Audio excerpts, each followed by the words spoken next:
Hello दोस्तों, नमस्कार। बहुत बहुत स्वागत है आप सभी का आज के इस लेक्चर में, जहां हमने शुरू किया था वेदों के बारे में। अब वेदों के अंतर्गत हमने ऋग्वेद को काफ़ी कुछ हमने ऋग्वेद में पढ़ लिया था, जहां हमने उसके 9 मंडलों को डिस्कस कर लिया था। और आज हम 10वें मंडल के बारे में पढ़ना शुरू करने वाले थे।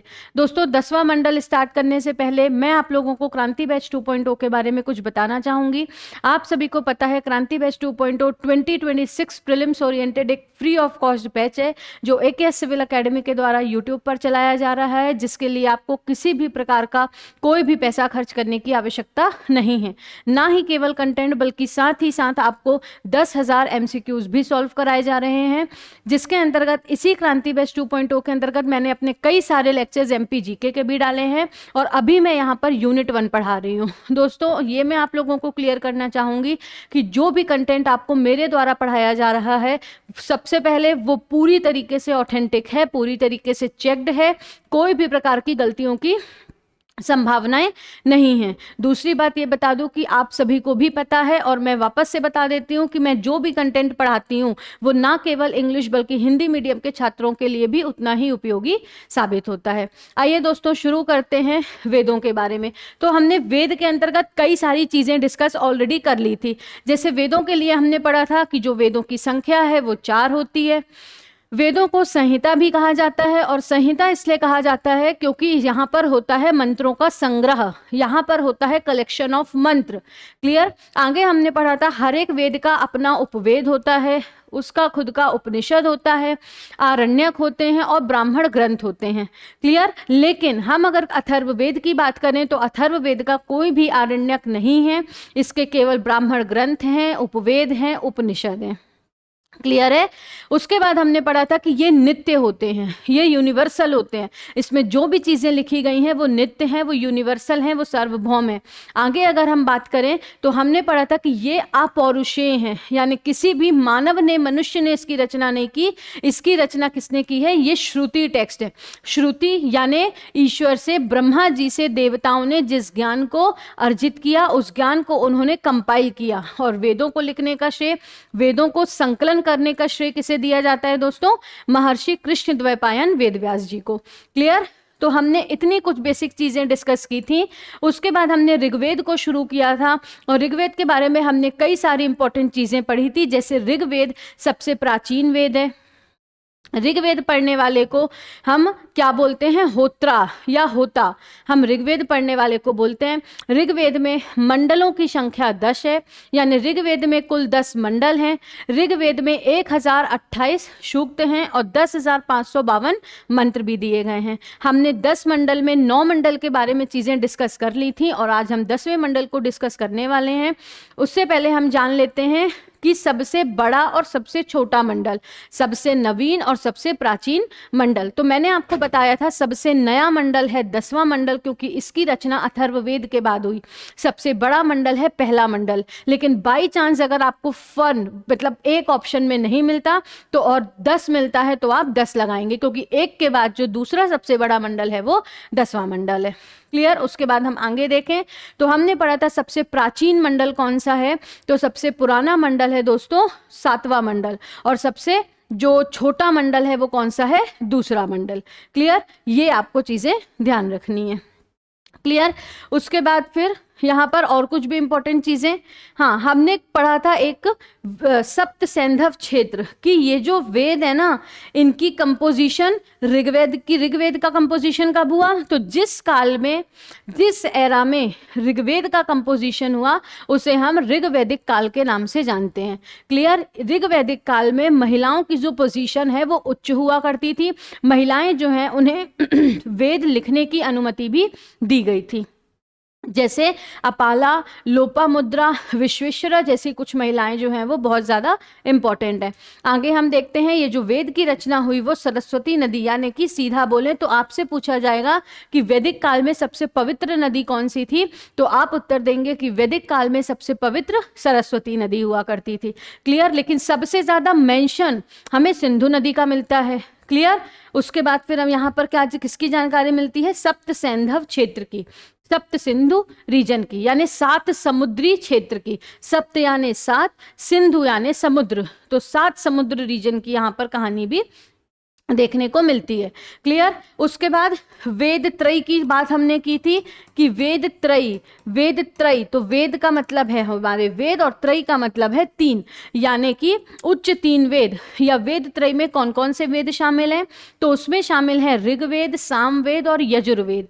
क्लियर। ऋग्वेद, सामवेद, यजुर्वेद इसीलिए शामिल है क्योंकि इसमें हमें मिलता है आध्यात्मिक विषयों का अध्ययन, यानी यहाँ पर हम स्पिरिचुअल सब्जेक्ट्स का अध्ययन करते हैं। वहीं अगर हम देखें अथर्ववेद क्यों शामिल नहीं है, तो वो इसलिए शामिल नहीं है क्योंकि वहां पर हम अध्ययन करते हैं भौतिक विषयों के बारे में, यानी कि वर्ल्डली अर्थली सब्जेक्ट्स के बारे में, जैसे कि तंत्र मंत्र, काला जादू, इसके अलावा जो भी और चीजें होती हैं भूत प्रेत आदि से संबंधित, वो हम अथर्ववेद में पढ़ते हैं। क्लियर। इसीलिए इसे माना गया है अपवित्र और इसीलिए इसे तीन पवित्र वेदों की श्रेणी में इंक्लूड नहीं किया गया। ऋग्वेद हमें मंत्रों का संग्रह देते हैं, तो उन मंत्रों की गायन शैली हमें सामवेद सिखाता है, और उन किस मंत्र को किस अवसर में पढ़ना है ये कौन बताता है दोस्तों? यजुर्वेद बताता है। आइए एक बार मंडलों को डिस्कस करके 10वां मंडल पढ़ते हुए हम आगे बढ़ते हैं।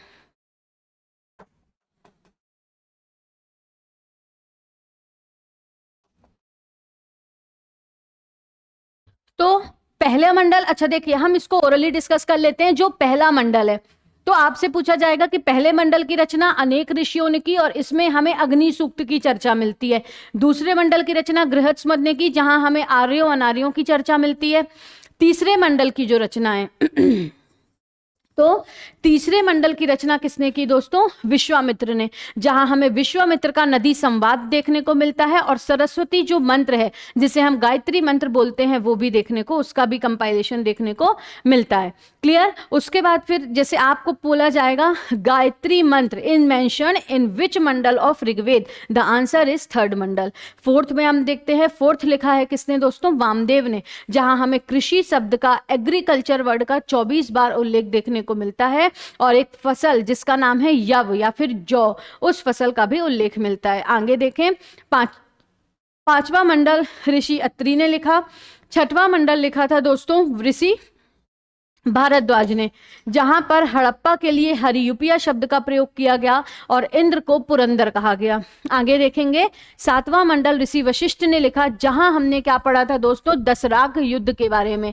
और दशराग युद्ध के बारे में हमने पढ़ा था कि ये भरत कबीला, जिसके राजा सोदाश होते थे और जिसके पुरोहित वशिष्ठ होते थे, उनका हुआ था 10 कबीलों, जिसमें 5 आर्यों के कबीले थे और 5 अनार्यों के कबीले थे। तो आर्यों के 5 कबीले के लिए जो डिसेंडेंट थे, आर्यों के 5 जो कबीले थे, उनके जो डिसेंडेंट हैं वो कहां से आए, उनके नाम कहां से आए, वो हम अभी आगे पढ़ेंगे। अभी आप सुन लीजिए कि 5 आर्यों के कबीले थे उन 10 कबीलों में, 5 अनार्यों के। यहां पर उनके जो राजा हैं वो संवरण होते थे और उनके जो पुरोहित हैं वो कौन होते थे? विश्वामित्र। और अब वशिष्ठ पुरोहित, यानी कि जो भरत कबीला था वो जीत गया था। ये युद्ध जो है वो परुशानी या रावी नदी के तट पर हुआ था। आगे देखें, 8वें मंडल में बालखिल शब्द का प्रयोग हमने पढ़ा था। ऋग्वेद की 2 महत्वपूर्ण शाखाएं वर्तमान में हैं, 3 हमने बेसिकली पढ़ ली थी। एक तो बालखिल जो हमें 8वें मंडल में जिसका जिक्र मिलता है, एक है शाकल शाखा और दूसरी है वाष्कल शाखा। क्लियर। उसके बाद हमने 9वां मंडल पढ़ा था। तो 9वां मंडल में हमने क्या पढ़ा था दोस्तों? हमने शायद 9वां मंडल पढ़ा था या नहीं पढ़ा था, मुझे ध्यान नहीं है। तो 9वें मंडल में हमने किसका जिक्र किया था कि ऋषि के लिए परमान्य शब्द का प्रयोग किया गया है ना। 9th मंडल, तो 9th मंडल में हमने पढ़ा था कि ऋषि के लिए किसका प्रयोग किया गया है? परमान्य शब्द का। किसका दोस्तों? परमान्य शब्द का। क्लियर। साथ ही साथ यहां पर सोमदेव। क्लियर। सोमदेव कौन है ये? तो ये है वनस्पति देवता, वनस्पति देवता। क्लियर। और एक प्रकार की एनर्जी ड्रिंक होती थी जो युद्ध के समय जाते समय जो लोग हैं, क्षत्रिय हैं, वो क्या करते थे? कंज्यूम किया करते थे, जिसे हम बोलते हैं सोम रस। क्या बोलते हैं दोस्तों? सोम रस। क्लियर। जिसे हम बोलते हैं सोमरस। क्लियर। ये आपको ध्यान रखना है। तो 9वें मंडल में हमें किसकी जानकारी मिलती है?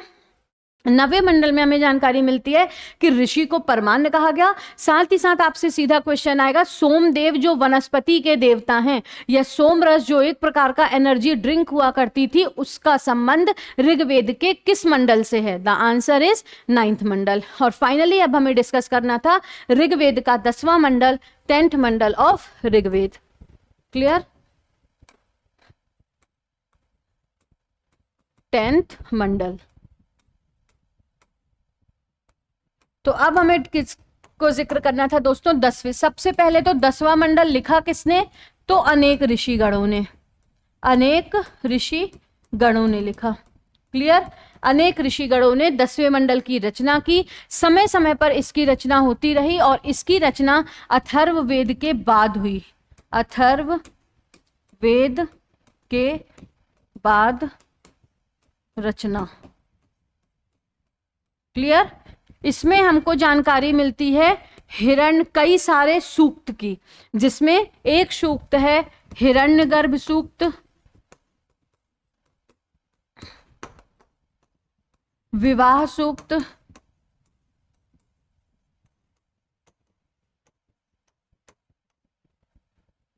क्लियर? इसके अलावा एक जो सबसे महत्वपूर्ण सूक्त है इसका, वो कौन सा है दोस्तों? वो है पुरुष सूक्त। क्लियर? एक सबसे इंपॉर्टेंट है कौन सा? पुरुष सूक्त।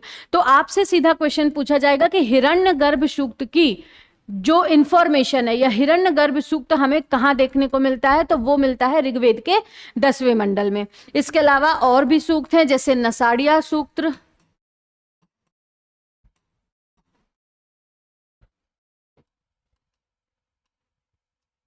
आदि। ये कुछ इंपॉर्टेंट सूक्त हैं, जिसमें मोस्ट इंपॉर्टेंट केवल 2 हैं। एक तो है हिरण्यगर्भ सूक्त, थोड़ा बहुत इंपॉर्टेंट हो सकता है आपके लिए ये वाला, यानी कि विवाह सूक्त, और एक इंपॉर्टेंट है हमारा कौन सा दोस्तों? पुरुष सूक्त। क्लियर? पुरुष सूक्त क्यों इंपॉर्टेंट है? क्योंकि पुरुष सूक्त में हमें जानकारी मिलती है 4 वर्णों की। किसकी जानकारी मिलती है दोस्तों? पुरुष सूक्त जो है वहां पर हमें जानकारी मिलती है 4 वर्णों की। पुरुष सूक्त 4 वर्ण। कौन से 4 वर्ण? अब 4 वर्ण आपको पता है, ब्राह्मण, ब्राह्मण, फिर उसके बाद क्षत्रिय, ब्राह्मण क्षत्रिय, फिर उसके बाद है वैश्य, और नेक्स्ट है कौन दोस्तों? शूद्र। क्लियर? ब्राह्मण, क्षत्रिय, वैश्य और शूद्र। तो कितने वर्ण हुआ करते थे? तो ये हुआ करते थे दोस्तों टोटल 4 वर्ण। क्लियर? 4 वर्णों में कौन कौन से वर्ण शामिल हैं? ब्राह्मण, क्षत्रिय, वैश्य और शूद्र। जिसमें जो ब्राह्मण हुआ करते थे वो कैसे होते थे? ब्राह्मण जो वर्ण था वो था कैसा? अपर वर्ण, और इनका काम होता था शिक्षा देने का। इनका क्या काम होता था दोस्तों? शिक्षा देने का। वहीं अगर हम क्षत्रिय देखें तो सेकेंड अपर वर्ण थे, और इनका काम होता था दोस्तों युद्ध का। क्लियर? उसके बाद वैश्य देखें तो ये तीसरा अपर वर्ण था, और आगे अगर देखें तो इनका काम था किससे संबंधित? व्यापार से संबंधित। क्लियर? और उसके बाद हम शूद्रों को देखें तो ये सबसे कैसा वर्ण था? लोवेस्ट, सबसे निचला वर्ण था, और इनका काम होता था इन 3 वर्णों को क्या देना? सेवाएं प्रदान करना। इन 3 वर्णों को क्या देना? सेवाएं प्रदान करना। क्लियर? तो देखो कितने महत्वपूर्ण वर्ण होते थे? 4। ब्राह्मण, क्षत्रिय, वैश्य और शूद्र। अब मैं इन लोगों के कर्म क्यों लिख रही हूं कि किसका क्या काम? क्योंकि जब हम ऋग्वैदिक काल की बात करते हैं, वैदिक काल को 2 भागों में बांटा गया। एक तो ऋग्वैदिक काल जो 1500 से 1000 बीसी में तक माना जाता है, और 1000 से 600 बीसी तक क्या माना जाता है दोस्तों? लेटर वैदिक काल। 600 बीसी के आसपास शुरू हो जाता है सूत्र काल, जब स्मृतियों की रचना हुई, यानी कि जब किसकी रचना हुई दोस्तों? जो हम शास्त्र पढ़ते हैं, षड दर्शन पढ़ते हैं, जब उनकी रचना हुई। क्लियर? तो वो बाद का काम है। पहले हमारा काम क्या है? Early Rigvedic age. तो बात करें कि ऋग्वैदिक काल में, ऋग्वैदिक काल यानी ऋग्वैदिक काल में जो मनुष्य का वर्ण है वो उसके प्रोफेशन पर निर्धारित हुआ करता था। किस पर निर्धारित हुआ करता था? उसके प्रोफेशन पर निर्धारित होता था। क्लियर। यानी ऋग वैदिक काल में जो मनुष्य है उसका जो वर्ण है वो उसके काम, मैं चाहे ब्राह्मण कुल में पैदा हुई हूं लेकिन अगर मैं व्यापार कर रही हूं तो मैं किस वर्ण में शामिल होंगी दोस्तों? वैश्य में। मैं अगर वैश्य वर्ण में पैदा हुई हूं लेकिन मेरा काम है शिक्षा दीक्षा देने का, क्लियर, तो मैं किस वर्ण की कहलाऊंगी? मेरा वर्ण होगा ब्राह्मण वर्ण।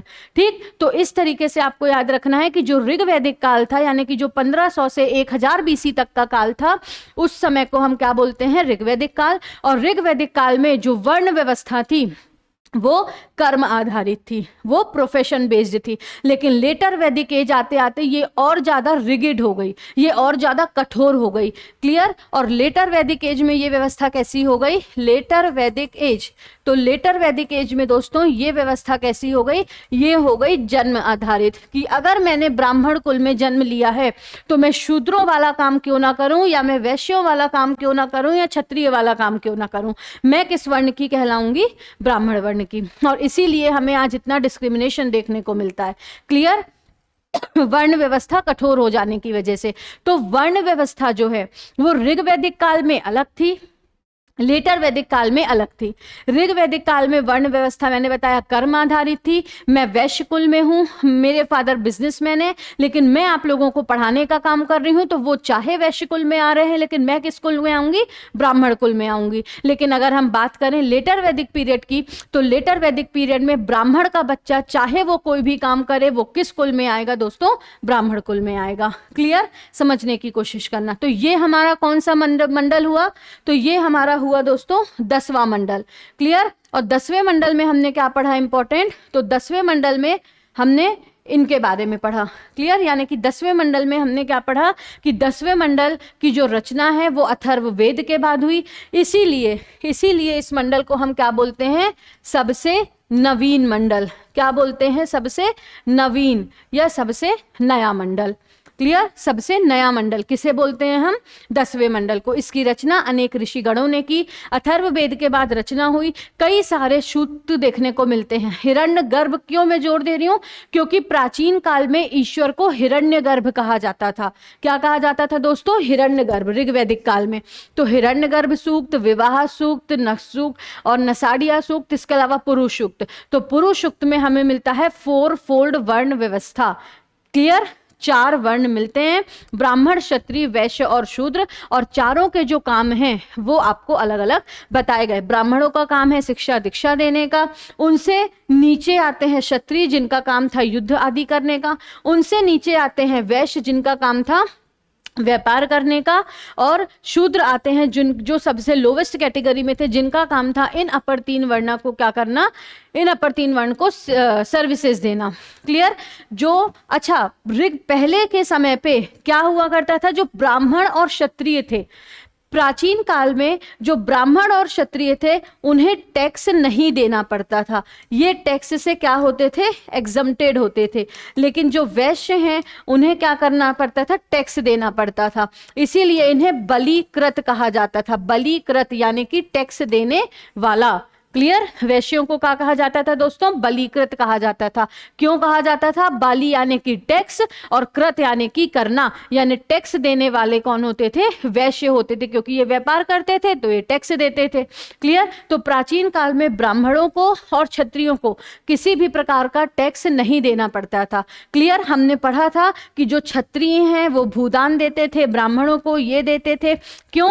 जिससे वो अपने आप को खुश रख सकें, क्लियर। अपना जो भी अपना कुल है वो श्रेष्ठ कर सकें, इसके अलावा अपना जो जन्म है अगला जन्म वो अच्छा बना सके। रीजंस कई सारे होते थे। और सीधी बात है ब्राह्मण सबसे उच्च कुल था, इसीलिए यहाँ पर क्या किया जाता था कि इन्हें दान वान दिया जाता था, क्लियर। तो कौन से 2 वर्ण ऋग्वैदिक काल में टैक्स देने से एग्जेम्प्टेड थे, या इन्हें जिन्हें टैक्स नहीं देना पड़ता था? तो वो 2 थे दोस्तों, ब्राह्मण और क्षत्रिय। तो वैश्य कौन थे? जिन्हें टैक्स देना पड़ता था, क्लियर। तो ब्राह्मणों को वैश्यों को क्या देना पड़ता था? टैक्स। और इसी की वजह से इन्हें क्या कहा जाता था दोस्तों? बलिकृत। ये काफी इंपॉर्टेंट है, क्लियर। बलिकृत यानी कि टैक्स देने वाला, क्लियर। तो यहां पर हमने पढ़ लिया ऋग्वेद के 10 मंडलों को, और ये हैं आपके ऋग्वेद के 10 मंडल, क्लियर। इसको नोट करिए, फिर हम आगे बढ़ते हैं।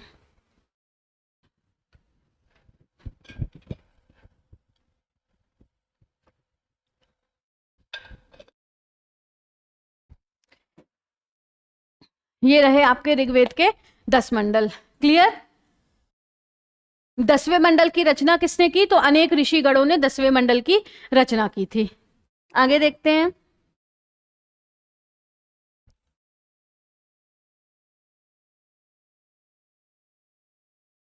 अब यदि हम आगे देखें, क्लियर, ये 10 मंडल जो है इनकी कहानी हो गई खत्म। अब 10th मंडल ऑफ ऋग्वेद देखो, यहां पर भी आपको ना कई सारे सूक्त दिए हुए हैं। इट डिस्क्राइब दी नसाडिया सूक्त, नदी सूक्त, विवाह सूक्त, अक्ष सूक्त, पुरुष सूक्त, हिरण्यगर्भ सूक्त एंड मैनी डायलॉग हिम्स। यानी यहां से हमें किसकी इंफॉर्मेशन मिलती है? कई सारे सूक्तों की जानकारी मिलती है। क्लियर? जिसमें Nasadiya Sukta, it mentions the origin and creation of the universe, the transmigration of soul and the concept of formless absolute यानी मोनोथिज्म। क्लियर? यानी कि एक ईश्वरवादी कि जो ईश्वर है वो एक है और वो फॉर्मलेस है। फॉर्मलेस यानी कि दोस्तों, तो फॉर्मलेस यानी कि मतलब था कि ईश्वर का कोई भी आकार नहीं है। ईश्वर का कोई भी आकार नहीं है। ये हमें किस सूक्त में पता चलता है? नसाडिया सूक्त में। तो ओरिजिन ऑफ यूनिवर्स, इसके अलावा फॉर्मलेस गॉड और मोनोथिज्म, इसकी जानकारी हमें कहां से मिलती है? इसकी जानकारी मिलती है नसाडिया सूक्त से। आगे अगर देखें नदी सूक्त, तो 21 रिवरों को क्या किया गया है यहाँ पर? मेंशन। 21 नदियों को यहाँ पर क्या किया गया है दोस्तों? मेंशन किया गया। आगे देखें Vivah Sukta, this hymn is dedicated to Diti Pushan, it was composed by Surya, hence it is also known as Surya Sukta. तो ये जो विवाह सूक्त है, ऐसा माना जाता है कि इसकी रचना किसने की है? सूर्य ने, और इसीलिए इसे किस नाम से जाना जाता है दोस्तों? सूर्य सूक्त के नाम से। तो एक इंपॉर्टेंट हमने पुरुष सूक्त जो हमने ऑलरेडी पढ़ लिया। एक हमने क्या पढ़ा अभी? नसाडिया सूक्त। तो नसाडिया सूक्त के बारे में 3 चीजें याद रखनी है। एक याद रखना है कि यहां से हमें मोनोथिज्म यानी एकेश्वरवाद की जानकारी मिलती है, यानी ईश्वर कैसे हैं? एक है। फॉर्मलेस गॉड यानी उन ईश्वर का कोई भी आकार नहीं है। और साथ ही साथ ओरिजिन ऑफ यूनिवर्स यानी कि सृष्टि की उत्पत्ति किस सूक्त से? नसाडिया सूक्त से। नदी सूक्त में कई सारी नदियों का मेंशन, 21 रिवर्स का मेंशन। विवाह सूक्त ऐसा माना जाता है कि इसे किसने कंपोज किया दोस्तों? सूर्य ने, सन ने, इसीलिए इसे क्या कहा जाता है? सूर्य सूक्त भी कहा जाता है। आगे यदि देखें तो कौन सा सूक्त है दोस्तों? Aksha Sukta. It describe the plight of despairing gambler and condemns gambling with dice. Aksha Krida not important, सीधा आना है पुरुष सूक्त में। It contains the first reference to origin of 4 varna चतुर्वर्ण system. आपको सिलेबस में चतुर्वर्ण जो है वो भी पढ़ना है। तो चतुर्वर्ण में हम क्या पढ़ते हैं? मैंने आपको बताया कि वर्ण व्यवस्था हो गई, कर्म हो गए, ऋण हो गए, संस्कार हो गए। ये सभी टॉपिक्स छोटे हैं और बहुत जल्दी कंप्लीट होने वाले हैं। क्लियर? तो ये जो टॉपिक्स है ना, ये बहुत जल्दी आपके कंप्लीट हो जाएंगे। 1-2 दिन लगेगा और 5-6-7 टॉपिक एक साथ कंप्लीट हो जाएंगे। क्लियर? तो बेसिकली आपसे मैं बता रही हूं कि ये जो चतुर्वर्ण है इनका कॉन्सेप्ट ऋग्वैदिक काल में ही आ गया था। क्लियर? जहां ऋग्वैदिक काल में बताया जाता है कि जो 4 वर्ण थे, ब्राह्मण वर्ण, क्षत्रिय वर्ण, वैश्य वर्ण और शूद्र वर्ण, ये 4 जो वर्ण हुआ करते थे, जिसमें से ब्राह्मण वर्ण सबसे उच्च कुल का था, क्षत्रिय वर्ण उससे छोटा वैश्य और सबसे नीचे होते थे शूद्र। ब्राह्मणों का काम था शिक्षा दीक्षा देना, वैश्यों का काम था व्यापार करना, क्षत्रियों का काम था युद्ध और शूद्रों का काम था इन अपर 3 वर्णों को क्या देना दोस्तों? सर्विसेज देना। तो ये जो हमारे वर्ण थे, ये वर्ण ऋग्वैदिक काल में तो कर्म आधारित थे, यानी जो जैसा कर्म करेगा वो उस वर्ण का कहलाएगा। मैं किसी भी वर्ण में मेरा जन्म हुआ हो, लेकिन यदि मैं शिक्षा देने का काम कर रही हूं तो मैं किस वर्ण के अंतर्गत शामिल होंगी? ब्राह्मण वर्ण। लेकिन अगर वही मैं क्या कर रही हूं, अगर मैं लेटर वैदिक एज की बात करूं तो ब्राह्मण का पुत्र है यदि और वो बिजनेस कर रहा है तो भी वो किस कुल में आएगा दोस्तों? ब्राह्मण कुल में आएगा। वो वैश्य कुल में, वैश्य वर्ण में शामिल नहीं होगा। तो लेटर वैदिक एज आते आते तक जो वैदिक जो हमारी वर्ण व्यवस्था थी वो क्या हो गई थी? रिगिड यानी कि कठोर। देखते हैं। It describe from the primordial man, आदि पुरुष, द ब्राह्मण ओरिजिनेटेड फ्रॉम माउथ। यानी अब यहां पर क्या बताया गया है कि ऐसा माना जाता है, यहां पर 4 वर्णों की डिवाइन ओरिजिन बताई गई है। क्या बताई गई है? Divine origin. क्या बताई गई है यहां पर? यहां पर बताई गई है 4 वर्णों की डिवाइन ओरिजिन। और डिवाइन ओरिजिन के बारे में आपको यहां पर क्या चीजें बताई गई कि डिवाइन ओरिजिन यानी ईश्वर से क्रिएटेड, ईश्वर के द्वारा क्रिएटेड। तो डिवाइन ओरिजिन में बताया गया कि जो ब्रह्मा जी थे उनके मुख से, उनके माउथ से किसका जन्म हुआ? ब्राह्मणों का। उनके हाथों से जन्म हुआ क्षत्रियों का। क्लियर? उनके थाइस यानी उनके जांघों से जन्म हुआ किसका? दोस्तों वैश्यों का। और उनके पैरों से जन्म हुआ किसका? शूद्रों का। तो ये हम ना वर्ण व्यवस्था की कई सारी थ्योरीज पढ़ते हैं। थ्योरी ऑफ कलर पढ़ते हैं, इसके अलावा हम थ्योरी ऑफ डिवाइन ओरिजिन पढ़ते हैं, थ्योरी ऑफ एट्रीब्यूट्स जहां हम सत्व, राजस और तमस गुण का भी जिक्र करते हैं। लेकिन फिलहाल हम क्या पढ़ रहे हैं? Theory of divine origin. और ऐसा माना जाता है कि जो ब्रह्मा जी हैं, जो 4 वर्ण हैं वो ब्रह्मा जी के अंगों से कृत माने जाते हैं। जहां कहा जाता है कि जो ब्रह्मा जी हैं उनके माउथ से कौन उत्पन्न हुए? ब्राह्मण। उनके मुख से जन्म हुआ ब्राह्मणों का, उनके हाथों से जन्म हुआ क्षत्रियों का, उनके थाइस से जन्म हुआ किसका दोस्तों? वैश्यों का, और उनके पैरों से जन्म हुआ शूद्रों का। आगे देखेंगे हिरण्यगर्भ सूक्त। हिरण्यगर्भ सूक्त, it describes that the entire universe was created from golden worm यानी कि हिरण्यगर्भ, identified with the प्रजापति और ब्रह्मा। यानी कि ऐसा माना जाता है कि सृष्टि की जो उत्पत्ति है वो हिरण्यगर्भ की वजह से हुई है। क्लियर? एक गोल्डन वर्म, एक स्वर्ण गर्भ से हुई है, जिसे क्या बोला गया? हिरण्यगर्भ बोला गया। क्लियर? आगे देखते हैं। फिर उसके बाद ये अलग अलग गॉड के जिक्र किया गया है। ये हमारे लिए इंपॉर्टेंट नहीं है। हमारे लिए इंपॉर्टेंट क्या है केवल? तो हमारे लिए इंपॉर्टेंट ये है कि ऋग्वेद में सबसे ज्यादा इंपॉर्टेंट जो देवता थे वो होते थे इंद्र, क्योंकि सबसे ज्यादा लगभग 250 ऋचाएं जो हैं वो किसको समर्पित थी? इंद्रदेव को। वहीं अगर बात करें तो उसके बाद थे अग्निदेव। इंद्रदेव के बाद नेक्स्ट इंपॉर्टेंट है कौन? अग्निदेव। और लगभग 200 ऋचाएं जो हैं वो किसे समर्पित थी दोस्तों? अग्निदेव को। क्लियर? तो इंद्रदेव और अग्निदेव। आगे देखते हैं। Other references, the 10th Mandal of Rigveda also mentions Ayodhya, the camel and the moon. Other important facts जो हम डिस्कस करते हैं, There are similarities between the Rigveda and Iranian text Zend Avesta. आपको पता होगा एक ईरानी ग्रंथ है, एक पर्शियन टेक्स्ट है जिसका नाम क्या है? जेंद अवेस्ता, जो पर्शियंस का रिलीजियस टेक्स्ट है। और वो मिलता जुलता है किससे? ऋग्वेद से। तो ऋग्वेद को किससे कंपेयर या ऋग्वेद को किससे सिमिलर बताया जाता है? तो जेंद अवेस्ता से, जो ईरानी ग्रंथ है। The Rigveda provides more knowledge about economic, social and religious life of Aryans while giving less information about political life। यानी कि मैंने आपको पहले भी बताया था कि ऋग्वेद में हमें आर्यों और अनार्यों की चर्चा मिलती है, जिसमें आर्यों के आर्थिक, सामाजिक और रिलीजियस यानी धार्मिक लाइफ का हमें जिक्र देखने को मिलता है। Some hymns of Rigveda were composed by Gautam Raghun, mainly associated with prayers to Agni. Not important, आप इस पॉइंट को काट सकते हो। आगे देखेंगे। The Rigveda contains references to story of Brihaspati and his wife Juhi, the story of Kurukshetra and Vishnu love marriage, the doctrine of soul transmigration, the syllable on Om, 30 season, solar eclipse, lunar eclipse, surgical practices, 4 oceans, sin and virtue, heaven and hell and immortality। Clear? यानी अमरत्व। तो ऋग्वेद से हमें सबसे पहले solar eclipse यानी सूर्य ग्रहण, चंद्र ग्रहण, ओम, ये जो ओम शब्द है, ये जो ओम सिंबल है, इसकी जानकारी भी हमें कहां से मिलती है दोस्तों? सर्वप्रथम ऋग्वेद से मिलती है। इसके अलावा ट्रांसमाइग्रेशन ऑफ सोल की जो आत्मा है वो कभी नहीं मरती, वो एक बॉडी से दूसरी बॉडी में प्रवेश करती है। इमोर्टैलिटी, मैंने आपको फर्स्ट लेक्चर में ही बताया था। हमने 3 फंडामेंटल एलिमेंट्स पढ़े थे, आपको याद हो तो। सृष्टि की उत्पत्ति के 3 फंडामेंटल एलिमेंट्स हमने पढ़े थे। जो 3 थे कौन कौन से? सत्य, प्रकाश और इमोर्टैलिटी। सत्य यानी कि क्या?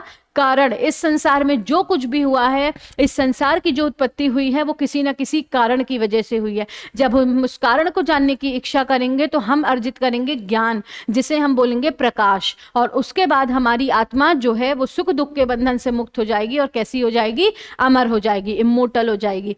क्लियर? तो हमें सर्वप्रथम 30 सीजनों का, क्लियर, तो हमें सर्वप्रथम सीजन्स का यानी मौसम का, सोलर एक्लिप्स यानी सूर्य ग्रहण, लूनर एक्लिप्स यानी चंद्र ग्रहण, रुद्र अभिषेक।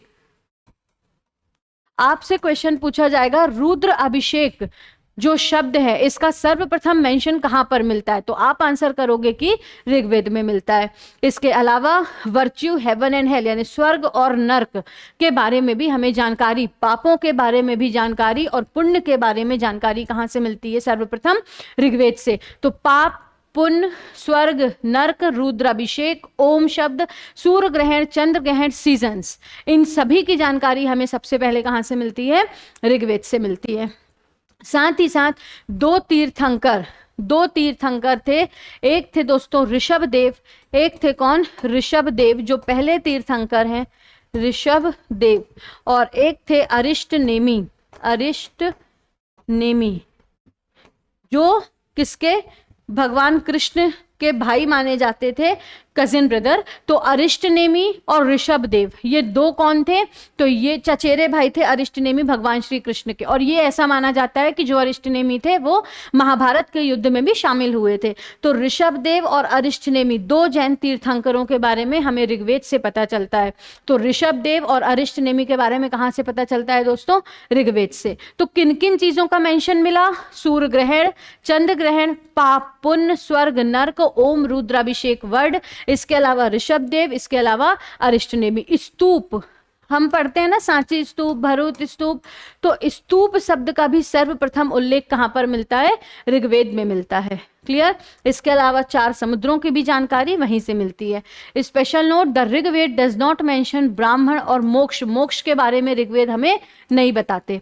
क्लियर? किसके बारे में ऋग्वेद नहीं बताता? मोक्ष के बारे में।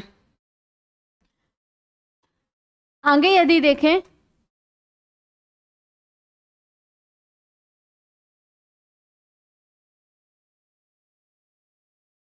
The Rigveda mention deities such as Lakshmi, Usha, Aditi यानी उषा देवी, अदिति देवी, लक्ष्मी देवी, Surya, Indra, Agni, Varuna, Mitra and Pushan. In the Keshin Sukta the Rigveda names Jain Tirthankar are found. Clear? कुछ जैन तीर्थंकर मिलते हैं और जो 2 जैन तीर्थंकर मिलते हैं उन दोनों के नाम मैंने आपको ऑलरेडी बता दिए। कौन 2 जैन तीर्थंकर हैं? एक है ऋषभ देव और दूसरे हैं हमारे अरिष्ट नेमी। क्लियर? आगे देखेंगे, the Rigveda contains the earliest references to word stupa and the of Andhra Mahabhishek. Clear? Indra Mahabhishek और रुद्राभिषेक दोनों ही शब्दों का उल्लेख हमें कहां पर देखने को मिलता है? ऋग्वेद में। आगे देखेंगे, according to Rigveda rishi Angiras was the first to produce fire, यानी आग की जो डिस्कवरी है या जो आग को सबसे पहले किसने प्रोड्यूस किया? तो अंगिरस ने। आगे देखेंगे, commentaries on Rigveda were written by Skanda Swami, Venkata Madhava और मध्वथा एंड सायन। क्लियर? जिनका नाम अपन पढ़ते हैं सायणाचार्य। तो क्या हमें इतने सारे नाम याद रखना है ऋग्वेद में? नहीं। तो ऋग्वेद पे कमेंट्री यानी हर एक वेदों पे, कई सारी स्मृतियों पे कुछ जो विद्वान होते थे वो टीका लिखा करते थे। टीका यानी कि कमेंट्री। तो ऋग्वेद पर किसने टीका लिखा था दोस्तों? ऋषि सायणाचार्य ने। और इनका जो टीका था, इनकी जो कमेंट्री थी वो थी मोस्ट एक्सेप्टेड, इसलिए हमें केवल इनका ही नाम याद रखना है। ये विजयनगर एम्पायर के समकालीन थे, यानी 14वीं शताब्दी के आसपास। किस शताब्दी के आसपास दोस्तों? 14वीं शताब्दी के आसपास ये विजयनगर एम्पायर में थे। और इन्होंने क्या की थी? चारों ही वेदों पे इन्होंने कमेंट्री लिखी थी। क्या की थी इन्होंने? चारों ही वेदों पर कमेंट्री लिखी थी। क्लियर? आगे देखते हैं, यजुर्वेद। तो यजुर्वेद में हमें क्या देखना है? Meaning. The meaning of Yajurveda is यज्ञ या यज्ञ। क्लियर? यानी यहां पर आपको क्या बताया जा रहा है? तो देखो यहां पर हमारा क्या खत्म हो गया दोस्तों? यहां हमारा हो गया ऋग्वेद। ऋग्वेद में कितने मंडल हैं, कितने सूक्त हैं, कितनी ऋचाएं हैं, किसको कितनी समर्पित है, कौन 2 महत्वपूर्ण देवता हैं, इसके अलावा उषा देवी, अदिति देवी और लक्ष्मी देवी, ये 3 महत्वपूर्ण देवियां हैं जिनकी जिक्र या जिनके बारे में इंफॉर्मेशन हमें कहां से मिलती है? ऋग्वेद से। इसके अलावा कई सारी इंपॉर्टेंट चीजें हमने पढ़ी जहां से हमें, जिसके बारे में इंफॉर्मेशन हमें ऋग्वेद से मिलती है। आइए अब हम शुरू करते हैं अपना अगला बड़ा वेद, जो कौन सा है? यजुर्वेद। लेकिन यजुर्वेद से पहले मैं चाहूंगी कि हम कौन सा वेद पढ़ें दोस्तों? सामवेद। तो आइए हम सामवेद पढ़ते हैं। क्लियर? हम पहले पढ़ेंगे सामवेद, यानी हम पूरे ऑर्डर में पढ़ेंगे। पहले ऋग्वेद के बाद दूसरा वेद कौन सा आता है? सामवेद। इसलिए हम भी ऋग्वेद के बाद कौन सा वेद पढ़ेंगे? सामवेद। और सामवेद के बाद हम यजुर्वेद, यजुर्वेद के बाद लास्ट में अथर्ववेद। तो सामवेद के बारे में हम कुछ चीजें पहले जानने की कोशिश करते हैं। क्लियर? जैसे कि सामवेद, किस वेद की हम बारे में बात कर रहे हैं? सामवेद। तो सामवेद के बारे में मैंने आपको बताया था, सबसे पहले तो ये सबसे छोटा वेद है, सबसे छोटा वेद। स्मॉलेस्ट वेद कौन सा है? सामवेद है। इसे फादर ऑफ इंडियन म्यूजिक या भारतीय संगीत का, भारतीय संगीत का पितामह, इसे क्या बोला जाता है? तो इसे बोला जाता है भारतीय संगीत का पितामह या फादर ऑफ इंडियन क्लासिकल या फादर ऑफ इंडियन म्यूजिक। क्यों बोला जाता है? क्योंकि यहाँ पर सर्वप्रथम किसकी जिक्र हुआ? तो यहाँ पर सर्वप्रथम 7 सुरों की चर्चा की गई। यहाँ पर सर्वप्रथम 7 सुरों की चर्चा की गई। क्लियर? अब आपको याद रखना है, भगवान श्री कृष्ण ने सामवेद को सबसे उत्तम वेद कहा था। किसने? भगवान श्री कृष्ण ने। भगवान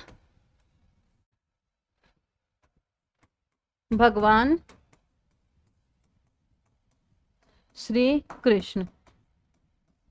तो भगवान श्री कृष्ण ने सामवेद को क्या कहा था दोस्तों? सबसे उत्तम वेद कहा था। अब ये उत्तम वेद का थोड़ा सा आपको लोचा याद रखना है कि देखो, आपसे पूछा जाएगा भगवान श्री कृष्ण ने सबसे श्रेष्ठ वेद कौन सा माना? तो उन्होंने सामवेद माना।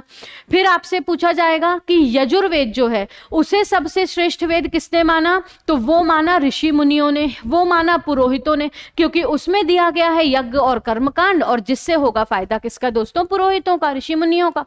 क्लियर? उसके बाद अगर हम देखें कि श्रेष्ठ वेद, अब देखो अथर्ववेद के ना कई सारे नाम है, श्रेष्ठ वेद, छंद वेद, भृशग वेद, कई सारे नाम है किसके? अथर्ववेद के।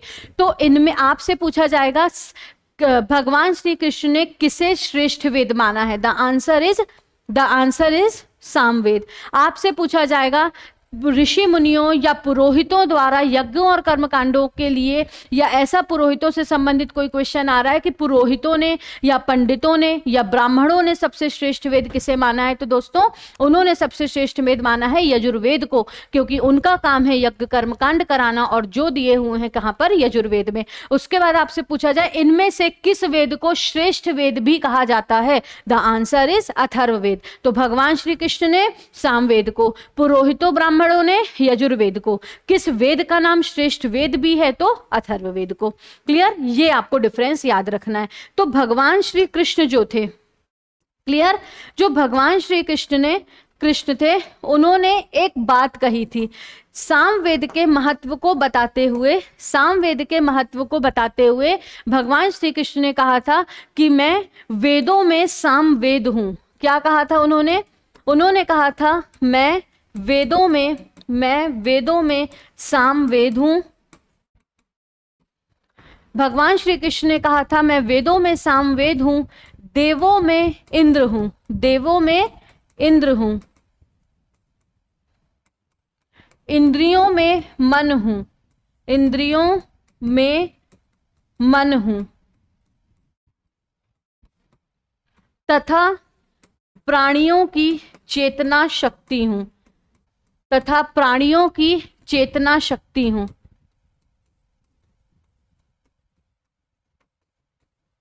तथा प्राणियों की क्या हूं दोस्तों? चेतना शक्ति। तो ऋग्वेद का महत्व बताते हुए भगवान श्री कृष्ण ने क्या कहा था कि मैं वेदों में कौन सा वेद हूं? सामवेद हूं। मैं देवों में भगवान इंद्र हूं, मैं इंद्रियों में मन हूं, और जो इंसान है यानी कि जो मनुष्य हैं उनकी क्या हूं? चेतना शक्ति हूं, उनकी विल पावर हूं। क्लियर? ये आपको ध्यान रखना है। ये स्टेटमेंट हमेशा आपको केवल इतना ही लिखा हुआ मिलेगा, मैं वेदों में सामवेद हूं। लेकिन ये आगे का भी आप याद रख लेना, कभी एग्जाम में पूछा जा सकता है मैं वेदों में सामवेद हूं, देवों में इंद्र हूं, इंद्रियों में मन हूं। ये किसने कहा? सामवेद का महत्व बताते हुए ये कथन किसने कहा? तो भगवान श्री कृष्ण ने कहा था। क्लियर? अब अगर बात की जाए तो जो सामवेद है इसकी कई सारी शाखाएं हैं, लगभग 1000 शाखाएं जो हैं वो इसकी मानी जाती हैं, लेकिन महत्वपूर्ण केवल 3 शाखाएं हैं। क्लियर? महत्वपूर्ण जो है वो केवल 3 शाखा हैं इसकी, जो हम अभी आगे पढ़ेंगे, जिसमें राणायनीय शाखा है, इसके अलावा जैनमिनीय शाखा है जिसे हम तलवकर शाखा भी बोलते हैं। क्लियर? तो ऐसी कुछ इंपॉर्टेंट शाखाएं हैं। इसके अलावा इसका उपवेद, क्लियर, हमने ऋग्वेद का उपवेद पढ़ा था कि जो ऋग्वेद का उपवेद है उसे हम कहते हैं क्या दोस्तों, उसे हम कहते हैं आयुर्वेद। तो ऋग्वेद के उपवेद को आयुर्वेद कहते हैं और आयुर्वेद की रचना धन्वंतरी ने की। क्लियर? उसके बाद इसका उपवेद है गंधर्व वेद। इसका उपवेद क्या है दोस्तों? गंधर्व वेद। क्लियर? इसका उपवेद है गंधर्व वेद। इसके ब्राह्मण ग्रंथ, ब्राह्मण ग्रंथ तो जैमिनीय ब्राह्मण ग्रंथ और छंदोग्य ब्राह्मण ग्रंथ। और वहीं अगर हम इसके उपनिषदों की बात करें, यानी कि हम अगर उपनिषद की बात करें तो इनके 2 उपनिषद हैं, जिसमें से एक कौन सा उपनिषद है दोस्तों? केन उपनिषद, जहां हमें उषा देवी और हेमवती की चर्चा मिलती है। क्लियर? और दूसरा है छंदोग्य उपनिषद। छंदोग्य उपनिषद जहां पर क्या मिलता है? जहां पर देवकी पुत्र कृष्ण को देवकी पुत्र कृष्ण को ऋषि अंगिरा का शिष्य बताया गया। क्लियर? देवकी पुत्र कृष्ण को ऋषि अंगिरा का शिष्य बताया गया। क्लियर? तो इतना आपको ध्यान रखना है सामवेद के बारे में, इतनी चीजें आपको ध्यान रखनी है सामवेद के बारे में। तो सामवेद में जो है सबसे कैसा है? ये सबसे छोटा वेद है। क्लियर? जिसमें 1875 के आसपास मंत्र हैं, जिसमें मोस्ट ऑफ दी मंत्र जो हैं वो कहां से लिए गए? ऋग्वेद से लिए गए हैं। कहां से लिए गए हैं दोस्तों? ऋग्वेद से। तो ये कुछ महत्वपूर्ण बातें लिखी हुई हैं आपके आगे सामवेद के बारे में। क्लियर? जो दूसरा हमारा महत्वपूर्ण वेद है। आइए कुछ और चीजें हम डिस्कस करते हैं इसके बारे में। तो सामवेद के बारे में हम देखें, द मीनिंग ऑफ साम इज सिंगिंग। तो आपको बताया जा रहा है कि साम का मतलब क्या होता है? साम का मतलब होता है दोस्तों singing. Archika means a collection of hymns which means Gana, means collection of hymns with musical notes. Easily form पे समझें तो सामवेद यानी जहां हमें गायन का जिक्र मिलता है। Clear? The first rishi of Samaveda is consider to be Jaimini, जो वेद व्यास के क्या होते थे दोस्तों? डिसाइपल होते थे। और ये वेद व्यास के क्या थे? डिसाइपल। तो सीधा बोलूं कि सामवेद के अर्लीस्ट गुरु कौन? अर्लीस्ट ऋषि कौन? ऋषि जैमिनी। और जैमिनी वेद व्यास जी के डिसाइपल थे। In the later times it was extended, इसे किसके द्वारा बढ़ाया गया? सुकर्मा के द्वारा। The Samaveda is the oldest text connected with the Indian music. Clear? Connected with the Indian music. आगे अगर सामवेद की बात करें तो इसमें लिखा है the 7 note swara are mention for the first time in the Samaveda, यानी सर्वप्रथम हमें 7 सुरों की चर्चा कहां से मिलती है? तो सामवेद से। इसीलिए तो हमने इन्हें फादर ऑफ इंडियन म्यूजिक कहा। The Samaveda is a collection of musical hymns during यज्ञ। द नंबर इज 18 मैंने क्या बोला था? 1875 मंत्र हैं, जिसमें मोस्ट ऑफ द मंत्र ऋग्वेद से लिए गए हैं। इसमें टोटल 1875 मंत्र हैं, जिसमें मोस्ट ऑफ द मंत्र जो हैं, जिसमें मोस्ट ऑफ द मंत्र किससे लिए गए हैं दोस्तों? वो लिए गए ऋग्वेद से। इसीलिए सामवेद को ऋग्वेद से अलग नहीं माना जाता। क्यों? ऋग्वेद यदि हमें मंत्र दे रहे हैं तो सामवेद हमें उन मंत्रों को गाना सिखा रहे हैं। क्लियर? उसके बाद आगे देखें, यहां पर लिखा है the hymns of Samaveda are mainly dedicated to Sur. अब जो मंत्र है ना, सामवेद में जो मंत्र हैं वो आपको पूछा जाएगा कि वो किससे संबंधित हैं, तो वो भगवान सूर्य से संबंधित हैं। फिर the priest who sang the hymns of Samaveda is called Udgatri. जैसे ऋग्वेद पढ़ने वाले को होत्रा कहा जाता है, वैसे ही सामवेद पढ़ने वाले को उद्गात्री कहा जाता है। क्या कहा जाता है? Udgatri. Emphasizing the importance of Samaveda, lord Krishna said in Bhagavad Gita, among the Vedas I am Samaveda. मैं वेदों में सामवेद हूं। देवों में कौन हूं? इंद्र। इंद्रियों में कौन हूं? मन। और प्राणियों की चेतना शक्ति। क्लियर? आगे यदि देखें इसकी ब्रांचेस, शाखा, इनकी 3 महत्वपूर्ण ब्रांचेस मैंने आपको बताई है। कितनी महत्वपूर्ण? 3 महत्वपूर्ण हमने ब्रांचेस इसकी पढ़ी हैं। तो 1000 समथिंग शाखाएं, लेकिन इंपॉर्टेंट कितनी है? 3। कौथुम शाखा, राणायनीय शाखा, जैमिनीय शाखा, जो हमने पढ़ा है। तो Kauthum Shakha most prevalent branch of Samaveda, most prevalent branch. Ranayani Shakha south में थी और जैमिनी शाखा भी साउथ में थी। मैंने बताया था जैमिनी शाखा का दूसरा नाम क्या है दोस्तों? हमारा तलवकर शाखा। और उसके बाद शुरू हो जाता है अथर्ववेद। तो जो कुछ भी हमने यहाँ पर लिखा वो सारी ही चीजें आपको कहाँ पर बताई जा रही हैं? आपके नोट्स में। क्या कुछ भी अलग है? क्या कुछ भी अलग है? सिवाय इसके, किसके? कि इसकी कितनी शाखाएं थी? तो इसकी 3 महत्वपूर्ण शाखाएं थी, जिसमें एक है कौथुम, एक है राणायनीय, एक है कौथुम, एक है कौन सी शाखा दोस्तों? राणायनीय शाखा, और एक है इसकी तलवकर शाखा, जिसे हम जैमिनीय शाखा भी बोलते हैं। क्लियर? इसमें टोटल 1875 क्या है? मंत्र हैं। क्या है इसमें? 1875 मंत्र हैं, जिसमें मोस्ट ऑफ द मंत्र किससे लिए गए? ऋग्वेद से लिए गए। जिसमें मोस्ट ऑफ द मंत्र जो हैं वो किससे लिए गए दोस्तों? ऋग्वेद से लिए गए हैं। क्लियर? तो क्या एक बार वापस से सामवेद डिस्कस करेंगे और फिर लेक्चर को एंड करेंगे। हम अपने अगले लेक्चर में यजुर्वेद शुरू करेंगे और यजुर्वेद के बाद अथर्ववेद, यानी दोनों ही वेदों को हम कंप्लीट करेंगे। क्लियर? तो आज की एक क्लास, इससे पहले वाली एक क्लास मैंने आपको बताया था ऋग्वेद थोड़ा बड़ा है इसमें, इसलिए इसमें एक पूरी क्लास लग जाएगी। क्लियर? तो आज हमने सामवेद पढ़ लिया और ऋग्वेद को कंप्लीट कर लिया। अगले लेक्चर में हम यजुर्वेद पढ़ेंगे और अथर्ववेद पढ़ेंगे। क्लियर? फिर उसके आगे, क्योंकि हमें ब्राह्मण ग्रंथ भी पढ़ना है, अलग अलग उपनिषद भी पढ़ना है, उसकी महत्वपूर्ण बातें भी पढ़नी है।